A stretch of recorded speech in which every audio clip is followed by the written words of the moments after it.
Able to read a little bit of it. You've been able to get a hold of it. Okay. You remember where we left off last time. Tobit and Sarah have both prayed to the Lord. And they've both been in the utmost distress. And they've prayed to the Lord that they die. That's what they've asked of the Lord. Now, Tobit is one of those books in the Bible that is there to demonstrate that the Lord always answers prayer, particularly the prayer of a righteous individual. Now, what makes a righteous individual for Tobit and for Sarah is someone who obeys and follows the law all the time. And we saw last week how that was the reality in Tobit's life and how that was the reality in Sarah's life. And now they have come to the point where they just want it to all go away. Now, one of the realities is that God does not always answer prayer in the way we want it answered. And He did not answer it that way this time either. He did not grant either of them death. He rather changed the situation. Now, Tobit, you'll remember, has now gone from being a wealthy man to having nothing.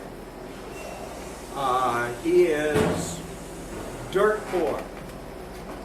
But he remembers that he has some money over in Media, which is clear the other side of the area. And that money is his. He has deposited that money with a relative.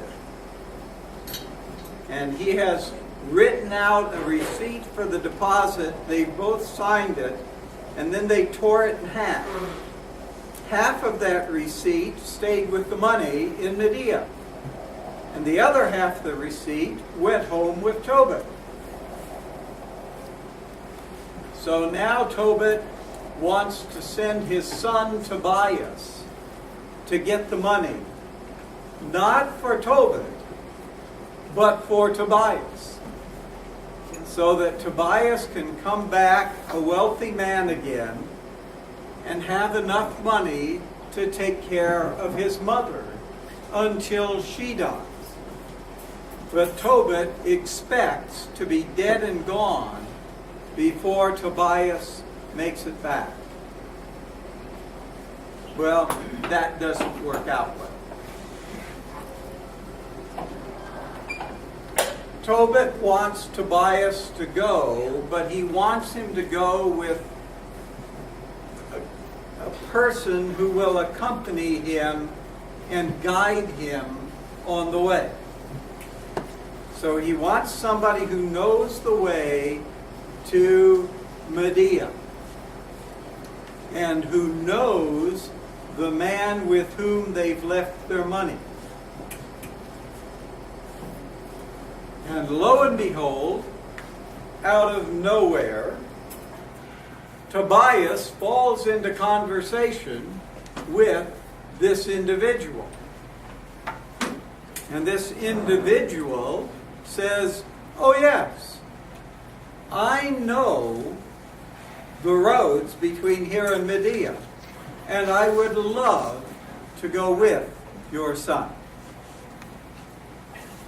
But Tobias wants to make sure that this individual is trustworthy. And so he asks for the individual's name. The individual does not really want to give him his name. So he comes up with one that will satisfy Tobit.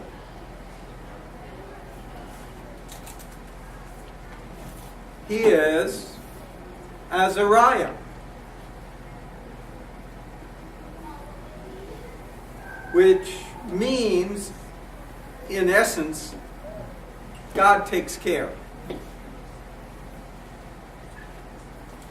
And he is the son of the great Hananiah, who is one of Tobit's relatives.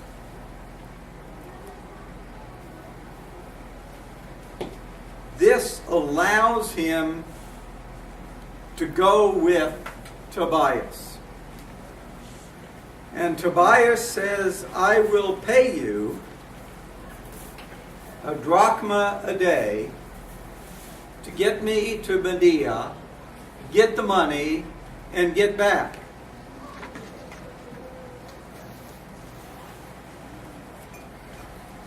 And Azariah knows this young lady, Sarah, and knows that she is of their family, and knows that she is not married at the current moment. She's been married 7 times.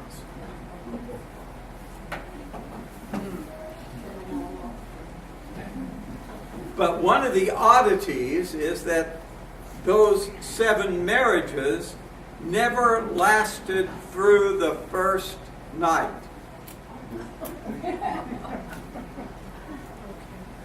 Because Sarah has this demon who is following her around. And every time she gets married, the demon shows up in the bridal chamber and kills the husband.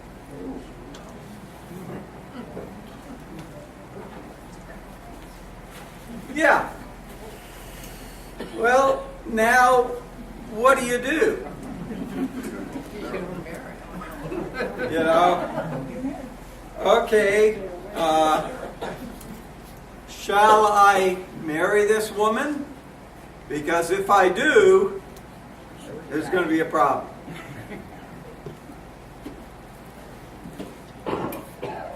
On the way,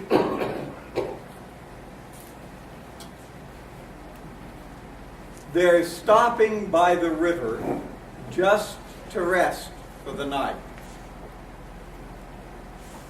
And the most outrageous thing happens.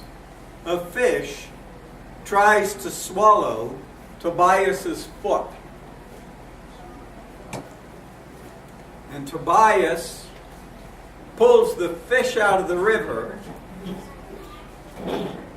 And Azariah says, cut the fish open.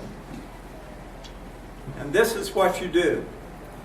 There are 3 glands in the fish that you want to save. The liver, the heart, and the gall bladder. Save those because they're going to come in handy. And so Tobias does that. He keeps the 3 organs, he cooks the fish, they eat it, and he salts the rest of it so they can take it with them. Never waste anything except the guts.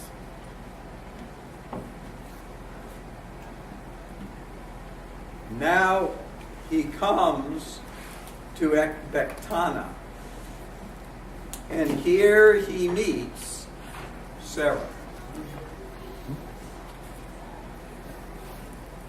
And he falls madly in love with her. And her father says, she is yours by law. She can marry no other. Wait a minute. There is no such law on the books. So her father here is kind of making up the story as he goes along. Because he doesn't see much hope.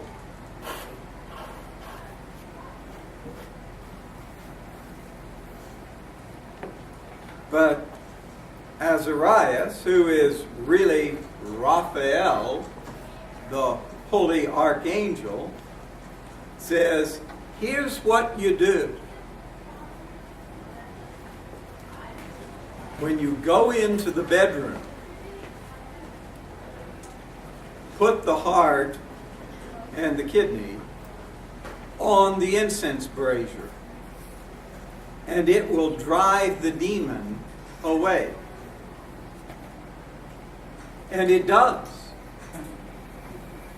And Raphael chases that demon all the way to Egypt, where he binds him and throws him into the lake of fire. The demon is now done. But he says to the young man, to Tobias, before you climb in bed, say a little prayer. Which Tobias does. And it might interest you to know that this is one of the suggested readings for marriage in the Episcopal Church. Now, the prayer is that God will allow them to grow old together. Nobody else has been able to do that with Sarah. The chances of his growing old with her are pretty darn slim. So when people say, oh, that's such a beautiful thought, you say, you got to read the rest of the story before you choose that one. You know, it's not as beautiful a thought as you might think, but it all works out. Sarah's father does a 2-week wedding feast for them. He says, stay here with me for 2 weeks. Tobias said, my dad is waiting at home and he's counting the days till the time when I get home. You know, and if I delay for 2 weeks, he's going to be really upset. Because he's going to think that something happened to me. But he doesn't have much choice. So he stays there with Sarah and her family for 2 weeks. In the meantime, he sends Raphael off to Medea to collect the money.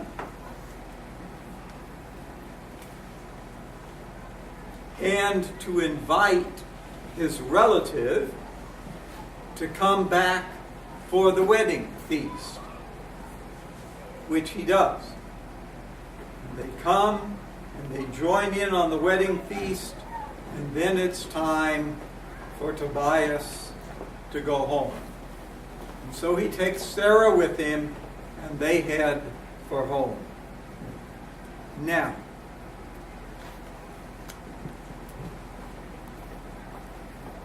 her father has given Tobias half of everything he owns. I mean, he survived the wedding.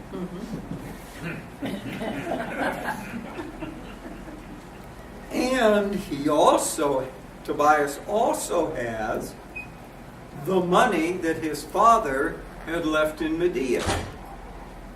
So now Tobias is a very wealthy young man. And they all start for home. It's rather interesting, I think. Maybe you don't see it that way.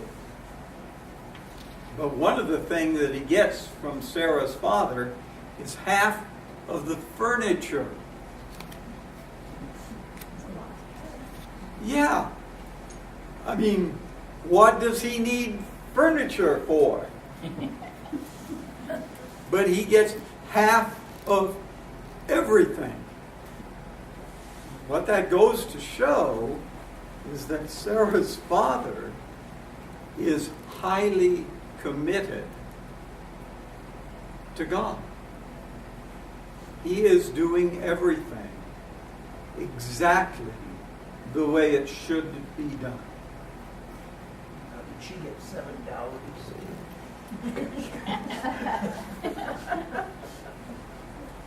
I think that the dowries probably went back to the families, since it didn't work out well.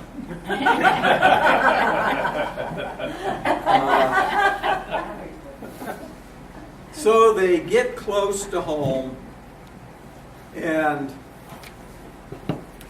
Raphael says, let's you and I leave everybody here to follow, and you and I will go directly to your father's house so that they won't be worried. In the meantime, Tobias's mother is convinced that Tobias is dead. And she joins her husband's plea to die.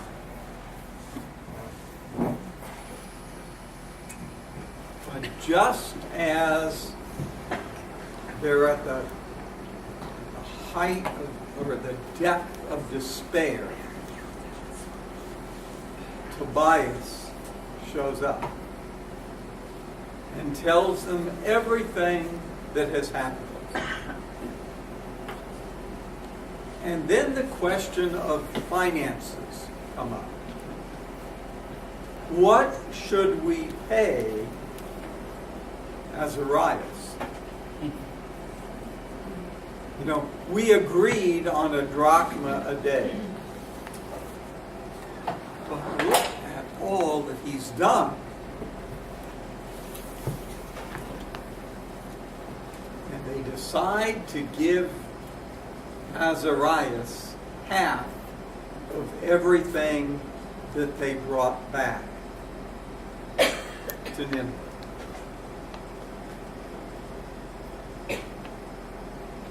Now, that gallbladder that's still left,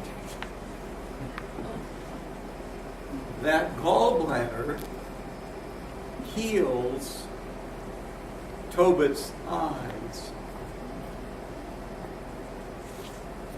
It makes the cataracts detach so that they can simply be removed.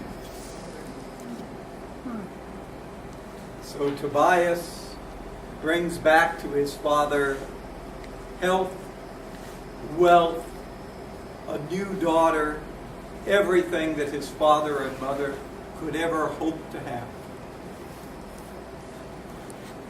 And as they are trying to get Azarias to receive the money, Azarias tells them who he truly is. And that he has been the one who has orchestrated this entire thing. He went before God with the pleas of Tobit and Sarah. He went before God with the answer to those prayers that would not bring death, but would bring everything that they could possibly hope for. Well, how do you pay an archangel?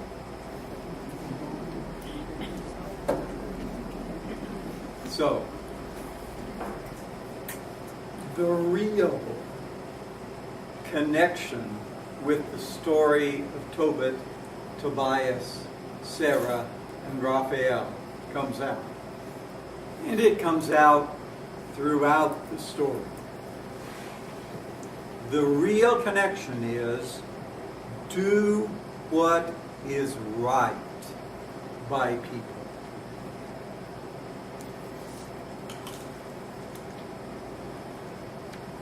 Raphael saw the burials of each of those Jewish people. Raphael saw Tobit give alms. Raphael saw Tobit do everything righteous. Tobit instructs his son. And here's one of the oddities about Tobit. There are about 5 different manuscripts. And they're not the same. The basic story is always the same. But in the story of Tobit that they found at Qumran, Tobit instructs Tobias at great length about how to be a righteous Jewish man. And as though that were not enough, at the end of the story, Tobit again instructs Tobias on how to be a righteous Jewish man. And that's the core of this little story that comes to us out of the Apocrypha. We are called to live righteous lives. And the chief nature of the righteous life for the Jewish people regards the law. But more than just the law, it requires them to care for one another. And that's the same message that Christ gives us. A new commandment I give you, that you love one another. Not with a sloppy kind of love, not with a sentimental kind of love, not even with the kind of love that Sarah and Tobias have, but with the very love with which God loved us. So even within the Christian faith, that is our core. To care for one another, to love one another as God loves us.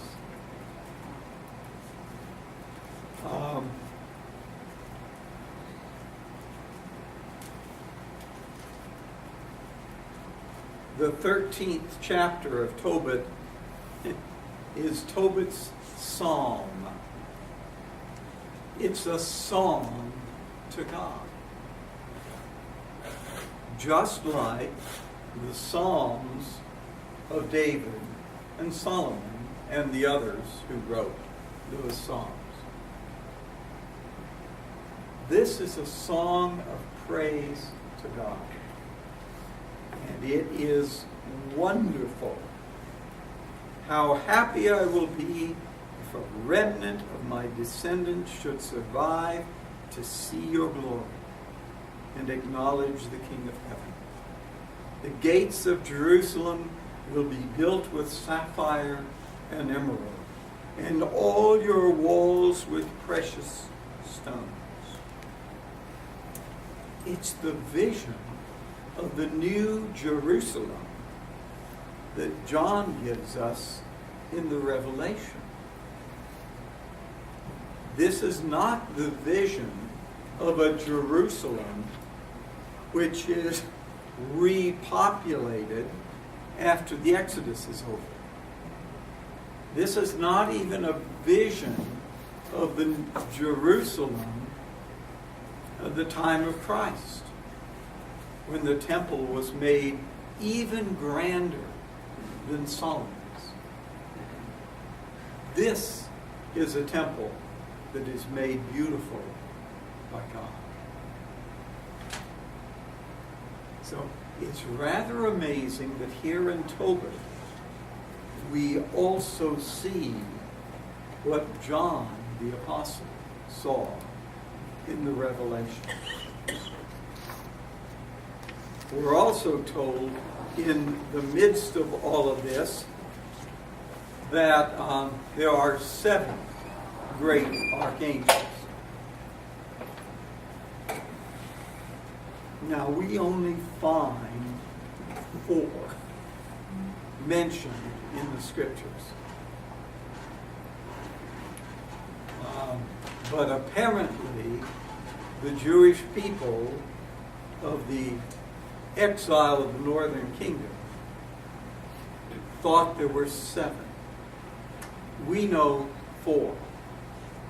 Gabriel, Raphael, Michael, and Uriel. Those 4 great archangels are the great archangels of the Celtic Church. And there's another interesting thing that comes at the end of Tobit, and that is a prediction. Tobit sees the destruction of Nineveh. Now, one of the oddities is that he talks about the prophetic destruction of Nineveh, and he talks about it in terms of Nahum. Now, when you think of Nineveh and the destruction of Nineveh, who do you think of? Jonah. Jonah is sent to Nineveh to proclaim the destruction of this great city. And God forgives them all. And he doesn't destroy them. So Jonah could not be predicting the true destruction of Nineveh. Rather, Nahum is. And of course, Nineveh was destroyed by the Babylonians, who were coming through and destroying everything, and eventually, in 538 or thereabouts, destroyed Jerusalem. That area shifted every several years, really. It was an important area.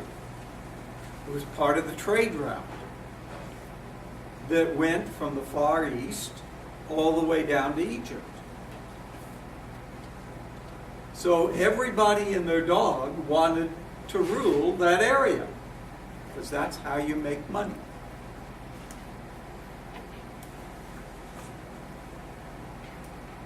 But Tobit wants to make sure that as soon as his wife dies and her body is buried in the same grave as his, that his son will that very night leave Nineveh and will move to Media, out of the path of destruction of Nineveh, which Tobias does. As soon as he buries his mother, he leaves. and they're safe from that terrible event. But here we find in Tobit, and this is awfully brief, but here we find the reality that our lives are to be lived by the mark of God, not the world in which we live. We are supposed to be different. For the Jews in exile, a lot of that had to do with keeping kosher and keeping the purity laws. For the Christian, it has a great deal to do with loving your neighbor, as God loves you. If we do that, we will not be like the rest of the world. We will be different. And that's the hope. So, very quickly, there's Tobit. Bill, you want to share with them about that healer? Because this is kind of interesting. This brings this whole story of Tobit down to this century. As was mentioned last week, the name Raphael is very, very popular in the Hispanic community, especially in New Mexico, where most of the Spanish-speaking people can trace their descendancy directly back to Spain. And many of them are members of confraternities that are based roughly on the Third Order of St. Francis, but there are some other teachings from the Spanish church that are involved in that too. And one of the community positions in penitentiary communities, which are all over northern New Mexico and southern Colorado, and one of the things that is remarkable in the public position is one called a curandera, which is a healer. And the curanderas use a combination of folk remedies and faith to heal people. And there's a wonderful book about a curandera by Adolfo Anaya, who was one of the better Hispanic writers, and it is available in English. In fact, it was a bestseller in English before it returned to its original version in Spanish. And the curandera in this particular story references Raphael on a number of different occasions as being kind of the patron saint of healers and healing. And one of the remedies that shows up in this book is where the curandera takes the innards of a local trout and makes a concoction which she uses to actually remove cataracts with. Wow. So there's probably more than just a little Yeah. folk history there. That this is Andrew Weil down at the University of Arizona has done a lot of work on folk remedies and folk cures, and it's amazing some of these stories, how much truth there is to them. Yeah. It's rather interesting. Yeah. Okay. Thank you all.